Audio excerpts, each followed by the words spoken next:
Archie, and I am live on YouTube. I just decided to just do videos on the go because I just don't have time to edit. But let me get straight to the point here. As you can see from the title, what to do with mental health as a Christian. And I believe that's a huge question gap in the church today. I'm Christian, yet I deal with OCD. I'm Christian, yet I deal with anxiety. I'm Christian, yet I struggle with fear. I'm Christian, so yet I struggle with unbelief. I'm Christian, yet I struggle with unforgiveness and so on and so forth. I'm Christian, yet I struggle with bipolar, all those things. And some, you know, and it can cause a disconnect sometimes when you're in church because it's like, what do I do? What do I do with these things that I'm experiencing? What do I do with the anxiety with God? How do I handle I have to take medication for this? Is God mad at me that I'm doing this? All these unanswered questions that sometimes it seems like the church has no answer for. And I believe it's because somehow, most times it's been portrayed that we are meant to be perfect and whole um, automatically when we give our lives to Christ. It's like, you know, you got to be perfect and whole. But when I was reading in the book of Luke, I see how Jesus, did deliverance on people, and healing on people. And not only that, he also talked to people, and that brought about healing. So when it comes to mental health, there are different dimensions of it, pertaining to the person. And so some mental health things can be related to, yes, it can be a spiritual thing. Yes, you can be Christian and you can be demonized. And I know some people say they don't believe that, oh, if you're Christian, you can be possessed. The word like itself is to be demonized. So you can be Christian and be demonized, and sometimes you may not know it. And because that, demon has a territory in that area of your life, then it's causing all this, wreaking all this havoc, and it's displaying it as a mental health thing, but what you may need is deliverance. Another thing is that you may have experienced trauma in past, and because that trauma is unhealed, then you're displaying things based off of that trauma. And it can be anything from rape, abuse, molestation, what else, like father wounds, mother wounds, all those things can occur and cause trauma. And, again, God, I believe that God placed certain things on the earth for us to be able to, in a sense, know how to connect with Him. So when you have a father who was abusive or who raped you and all those things, how can you see God in that way? Or when you have, maybe friends that, were abusive and all that stuff, like it really distorts your view and affects your mental health. And sometimes it's hard to reconcile that as a believer. And so it's like, what do I do with all this that I'm experiencing? And how does God come into it? And sometimes it challenges your beliefs, like what you have been taught about God. It challenges that. And sometimes the question stands you in the face. Are you willing to let go about what you've been taught about God and experiencing and inviting Him into this, so to say, imperfection that you are struggling with? Because Jesus said that He didn't come to bring about condemnation and judgment. He said He came to bring about salvation. And so in that imperfection, and in those uncomfortable situations, you gotta invite God into it, and it can be a process. And to be honest, what they don't tell us in church sometimes is that it's not going to be a perfect process. Like, you're going to fail and get up many times. You're going to have to face yourself, and you're going to have to look yourself in the mirror. You're going to have to go down your bloodline and see. I know some people don't believe it. Oh, I'm saved. I'm in the blood of Christ. That is true, but we've seen in the Bible things repeat from father to son and son, then son to his own son. We've seen that repeat. So you got to go down that path as well to see, okay, is this causing this mental health thing I'm dealing with? Is something in my bloodline, causing it? And some things that can cause things are like Freemason, people, bloodline involved in Freemason, involved in witchcraft, involved in just spiritual practices that were not of God. When people do that, they're involving themselves with demonic things. And what they don't know is that now you have affected your generation to come. And let's say they're not Christian, or let's say they are Christian. Now they have this battle to fight that was passed down to them, and that can be reflecting as like a mental health thing. And so that area can be addressed that way. And again, it's sad that the church does not address that aspect sometimes, that hey, why don't we talk about these spiritual things that may be happening, and it may give some people an answer to the mental health problems. Or why don't we talk about the importance of healing the wound in your soul, so that you're not attracting, or that mental health that you're dealing with does not have a place to stay. Because once the root of the healing, once the root of it is out, that thing does not have a place to stay, because you're healed. And another one can even have to do with our food. Like, oh my goodness, guys, America has the worst guidelines for food. And so, and they put us in this rat race where we're so busy working a 9 to 5, going to school and working and all these things. And, if proper discipline is not cultivated, we find ourselves kind of, eating whatever, eating out, kind of being too tired to cook, or not wanting to cook, just wanting to de-stress. And the foods we're eating, literally, it works together: mind, soul, body, mind, spirit, and body, whatever, soul, spirit, you guys get what I'm saying. So it all works together. So we're consuming this food that's not fueling our body. And so what is our body doing with it? Like, our dopamine levels are dropping, or different things are spiking and causing issues, so to say, chemically. So we can have chemical imbalances because of the food that we are consuming. And so sometimes you'll see people make like a whole 180 diet change, and whatever it is that they were dealing with mentally is like, it's gone. And I wish I had some facts for you guys, but I've heard that that's happened. And then, so that can help with what's it called, the mental, health, whatever going on.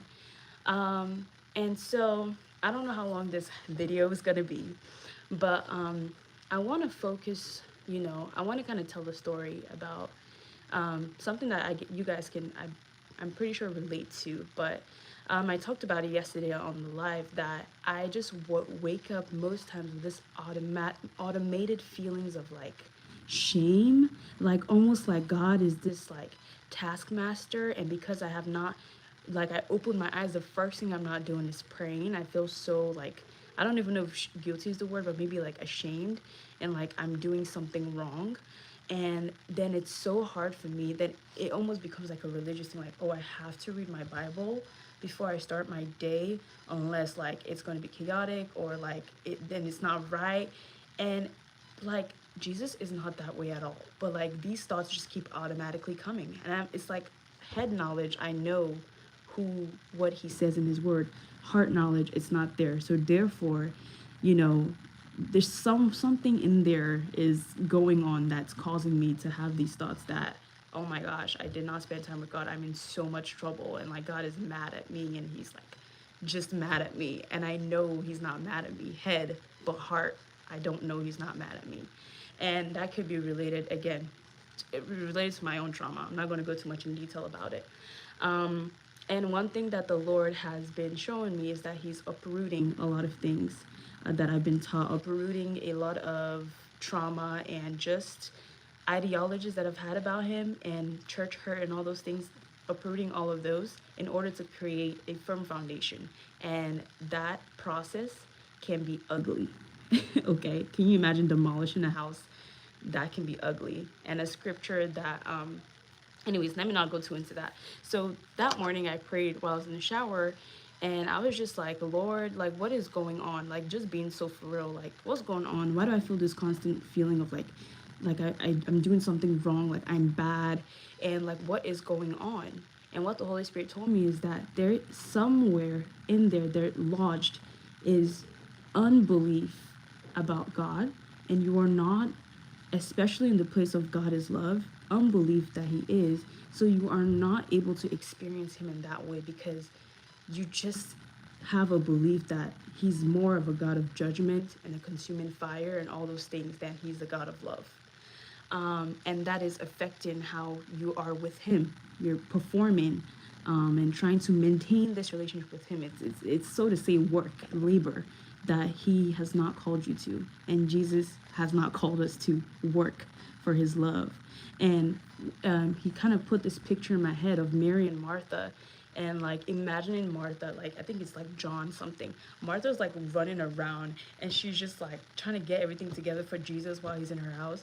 And Mary's just sitting at the feet of Jesus as He's talking.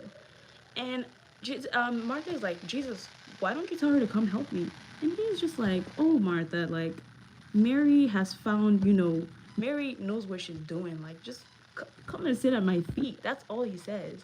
That, like, posture of just surrender. Oh, I just said posture. Ugh, Christian lingo. Bear with me. But yeah, that posture of, like, your heart just like a child sitting at His feet and just surrendering and letting Him take the reins and taking that work off yourself and just accepting what Jesus did on the cross. And I went to church, and it's a discipleship class, and one thing we talked about in our girls' circle was one of the girls shared about self-forgiveness. And I was like, aha. So sometimes mental health, dealing with mental health and all these thoughts that just like are negative, it can come from self-condemnation.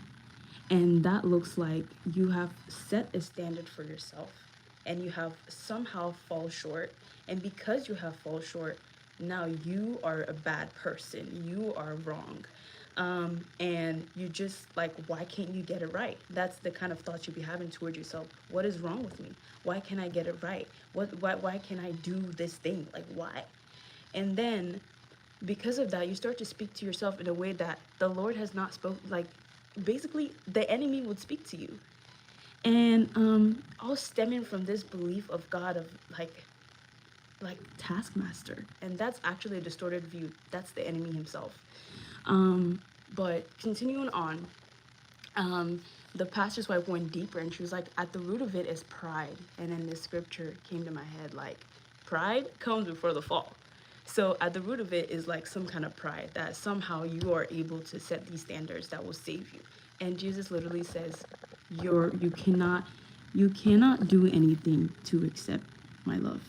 You cannot do anything to work for my love. Like, nothing you can do will earn my love. Like, just stop. And because on earth we are shown conditional love, it can be so hard to imagine that God is a God of unconditional love.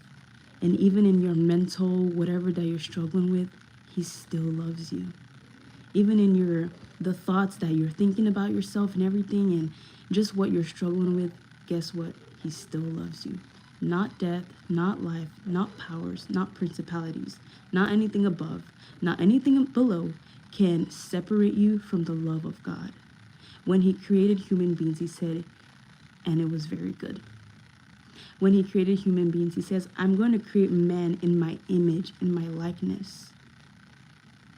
And so sometimes when we go and sit in the pew and some of the things that we learn, if we don't take time and truly get to explore God for ourselves and realize that we signed up for a lifestyle, a lifetime with God, we will go in this cycle of like condemnation, and like you're ascending and then you're descending. The firm foundation needs to be the truth. And so in your mental health, I've covered a lot of things, but in your mental health, please invite God into it and ask Him to direct. If you desire healing from Him, Tell him to walk you through what that healing will look like. Walk with him through it, and do not, for the life of you, let anyone or any false belief make you feel condemned that you're struggling with mental health. And the Lord is faithful. The Lord is faithful. Again, it may be a process. Let's look at Job. I'm going to wrap it up real soon, but let's look at Job. Job, like, lamented with God. Imagine Job was like going through depression and all this stuff. Job was going through it. He was going through it. But in all of it, he did not curse God and die. Curse God and die. He told God how he felt. He invited God into the process, but he never cursed God and died. Let's look at David as well, how he communicated with God. He invited God into everything. So please do not look at God like he is far away and you cannot talk to him about your mental issues. God cares about your holistic being, okay? And he created you in his image. He cares. This is a relationship that he wants to have with you, and it's a lifetime relationship. So please go to him and invite him to it. And again, I want to say to you, that process will not be pretty. That process will be ugly. It will have its ups and downs. You will not get it perfect each day. But the fact that you keep showing up, and the fact that you keep coming back and saying, Lord, I'm here. I don't feel like it, but I'm here. I don't see what you're doing, but I'm here. I'm confused, but I'm here. I'm mad at you, but I'm here. I cannot forgive myself, but I'm here. And that willingness of heart, he can work with that. So, with all that being said, I want to encourage you all to be as real as you can with God, and invite him into your mental health and into all areas of your lives. So, I love you guys. I will probably make a screensaver, and I will attach it in the description later, so be on the lookout for that. But please share this video if you think it'll be helpful. And good night, you guys. Hopefully, I'll see you tomorrow for another live video. Bye, guys. Oh, okay, that's how I end it. Okay, bye, guys.